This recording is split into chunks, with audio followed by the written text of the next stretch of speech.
melainkan dia memilih untuk bergerak dengan cepat dan pergi dari sana. Alasannya karena Loki harus buru-buru mencari dan membalas dendam kepada para ksatria suci.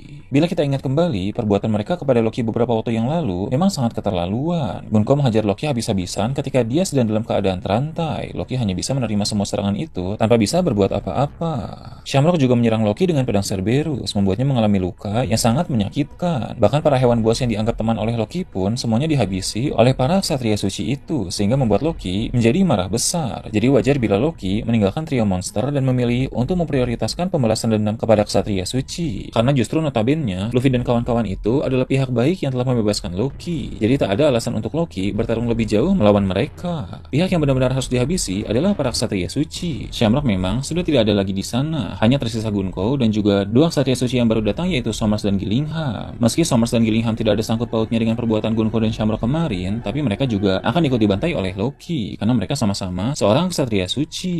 Ketika Loki melarikan diri dari dunia bawah, tentu Luffy dan yang lain langsung mengejarnya. Loki pun bilang bahwa dia harus menunda dulu pertarungan dengan mereka. Jika mereka masih ingin bertarung nanti, maka Loki akan melayaninya. Loki juga sebenarnya masih kesal kepada Zoro karena dalam 2 chapter lalu Zoro menendang luka Loki untuk memastikan itu luka asli atau tidak. Tapi rasa kesal Loki terhadap ksatria suci jauh lebih besar dibanding kepada Zoro, sehingga untuk sekarang dia harus mencari mereka dulu.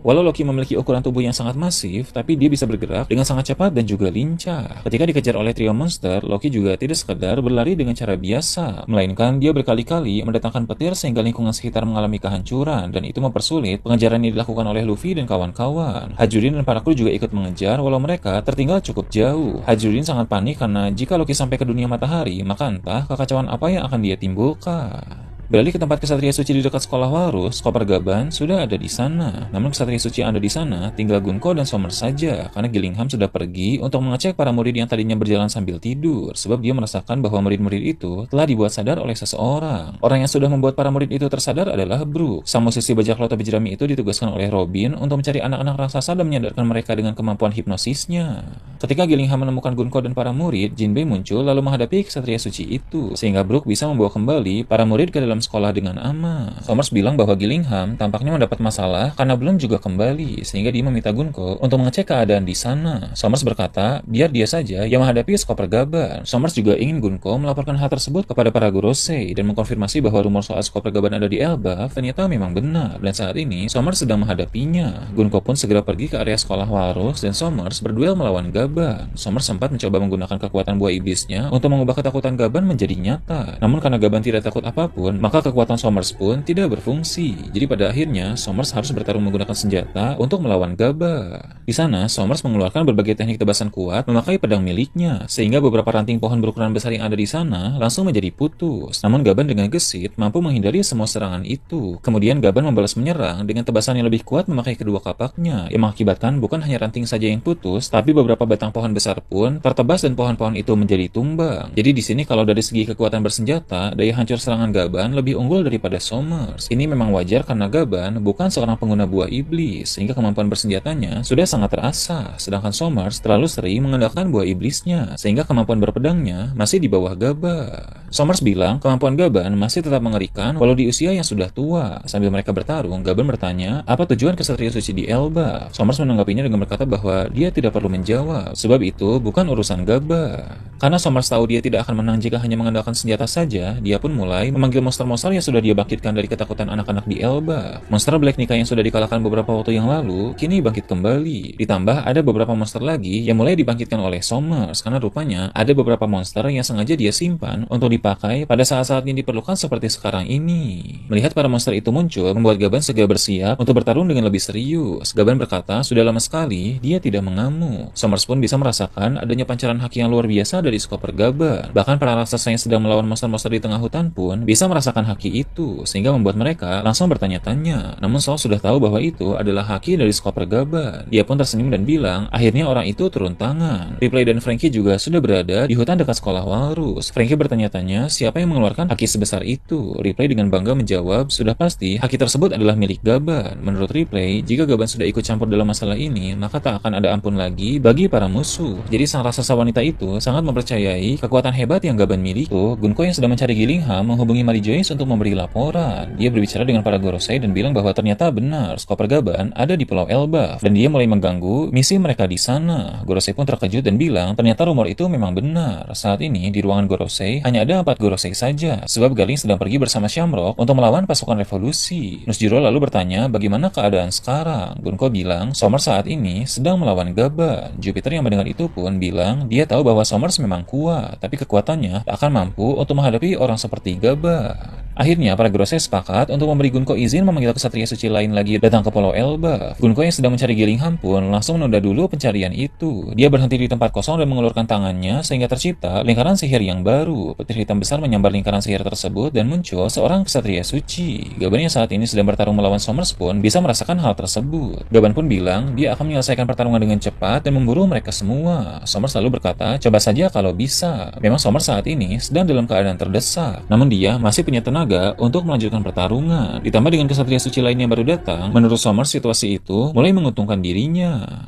Kemudian, cerita kembali memperlihatkan Loki. Dia bisa merasakan adanya haki yang aneh di dekat sekolah Warus, karena tadi Gunko menciptakan lingkaran sihir untuk memanggil rekan kesatria suci. Loki pun menduga itu haki dari musuh yang sedang dia cari-cari. Loki lalu mencari kapal awan yang dia temukan dan segera pergi ke arah sekolah itu. Trio monster memang masih mengejarnya, tapi kehancuran yang Loki timbulkan saat melarikan diri sangat merepotkan mereka sehingga mereka tertinggal. Luffy, Zoro, dan Sanji juga tidak bisa hanya fokus mengejar Loki saja, tapi fokus mereka pun terbagi untuk menolong para raksasa di dunia matahari agar tidak terluka dari kehancuran lingkungan yang diakibatkan oleh Loki. Itulah mengapa mereka kesulitan mengejarnya.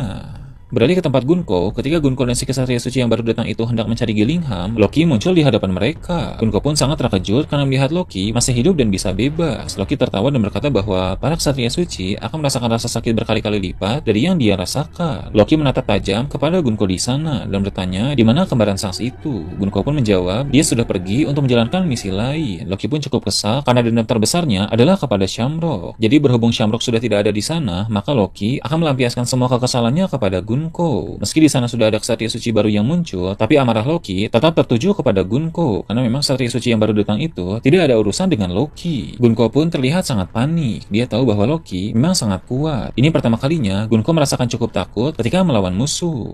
Kesatria suci yang baru datang itu pun bilang tidak perlu takut karena dia akan membantu Gunko. Akhirnya Gunko dan si kesatria suci yang baru datang itu pun siap bertarung menghadapi sang raksasa terkuat di Elbaf itu. Beralih ke tempat lain, diperlihatkan lautan di dekat Pulau Elbaf. Di sana ada Cavendish dan para krunya yang sedang berlayar menuju Elbaf. Alasan kedatangan Cavendish ke Elbaf, pertama karena dia memang kebetulan sedang berada di dekat wilayah Warland, dan kedua karena dia tahu berita bahwa Luffy sedang berada di negeri para raksasa itu. Di kapal tersebut, Cavendish sedang berbicara dengan Sai melalui Denden Mushi. Sai bilang dia sedang diburu oleh pemerintah dunia semenjak insiden penyerangan terhadap Tenryubito di Reverie. Dia yakin Leo juga akan diburu karena Leo juga terlibat dalam peristiwa waktu itu. Cavendish